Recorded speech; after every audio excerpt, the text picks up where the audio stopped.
আসসালামু আলাইকুম, সবাই কেমন আছেন? আশা করছি সবাই ভালো আছেন। আল্লাহর রহমতে আমরাও ভালো আছি। সকাল সকাল দৃশ্যটা মানে ফজরের পরের দৃশ্যটা দেখেন। আর আজ 3 দিন প্রচুর ঠান্ডা পড়েছে, প্রচুর ঠান্ডা মানে প্রচুর, মানে ঠান্ডায় হাত পা আড়ষ্ট হয়ে যাচ্ছে। বাইরে তো কেউ কিছু বেরোতে পারছে না। সন্ধ্যের পরে অবস্থা পুরো সবারই খারাপ।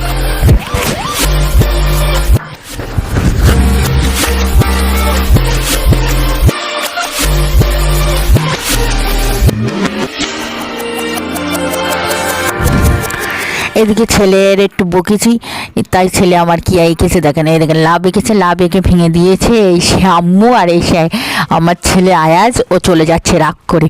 একটু বকেছে। আর আজকে বাড়িতে সবাই পুরো ফাঁকা। এবার ওকে আবার একটু বুঝিয়ে সুঝিয়ে আবার আঁকতে বসালাম। মন মতি দুজনাই, মা ছেলের খারাপ, শরীরটাও খুবই অসুস্থ, আর তাতে প্রচুর ঠান্ডা। এদিকে আবার প্রচুর মনও খারাপ। মা ছেলে বাড়ি থেকে সবাই চলে গিয়েছে, আমার হাজব্যান্ড, শ্বশুর শাশুড়ি, এই দাও মানে সবাই চলে গেছে। আমরা ছেলে আর মা ছেলে শুয়ে আছি। পরে পুরো মাথা যন্ত্রণায় ফেটে যাচ্ছে। তো আমার ছেলে আমাকে আবার সেবা করছে। মাশাআল্লাহ, সুবহানাল্লাহ। এই ভালোবাসা, এই স্মৃতিটা আমি কিছুটা ক্যাপ করে রেখেছি। মানে এটা না করলেই নয়, তবু হাসি, মানে কষ্টের কেন হাসতে হচ্ছে একদম প্রচুর। আর এই দেখেন মা ছেলে আবার লাভ করছে, ও ছেলের অবস্থা। কিন্তু ছেলেকে হাসানোর জন্য একটু তারপরে বিকেলবেলায় আমরা আবার বেরিয়ে চললাম একটু মাঠের দিকে। মাঠে নিয়ে গেছি, সর্ষে গাছ দেখাচ্ছে ওকে। ছেলের মনটা খুশি করার জন্য আর নিজের মনটাও খুশি করার জন্য একটু মাঠের দিকে, মানে সবাই তো শস্য বাগানে বেড়াতে যাই, একটু ফটো শ্যুট করলাম। আর শীতকাল মানে এইভাবে কে কে শাক তুলেছেন বলবে।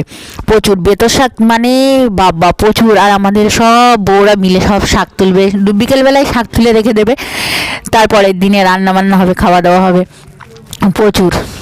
আর এই দেখেন, আর শাক তুলতে কি গল্প, কি আনন্দ। ছেলেকে একটু খুশি করার জন্য ছেলের পছন্দ সিঙ্গারা নিয়ে আসলাম। তবু ছেলেটা মন মানে ভালোই হচ্ছে না। আব্বু চলে গেছে, সবাই চলে গেছে, মন খারাপ। তো তবু ছেলেকে খুশি করা। আর আমার শরীরের অবস্থাও খুব খারাপ প্রচুর। আর ভিডিওটা করাই হয় না, মানসিক শারীরিক চারিদিকে। আর আমার টেনশন হচ্ছে ছেলে কী হয়। বলতে বলতে রাত্রে জ্বর এসে হাজির, অবস্থা খারাপ। তা কী করবো, সবাই আমার ছেলের জন্য দোয়া করবেন। তো ভিডিওটা যে এই পর্যন্ত, সবাই ভালো থাকবেন, সুস্থ থাকবেন, আজ ব্লগের সাথে থাকবেন, আমাদের জন্য দোয়া করবেন। খোদা হাফেজ, বাই বাই, টাটা। আমার চ্যানেলটা সবাই সাবস্ক্রাইব করবেন, পাশে থাকবেন। করবেন স্কাইপ করবেন, টাটা। সবাই করবেন স্কাইপ, টাটা। সবাই করবেন।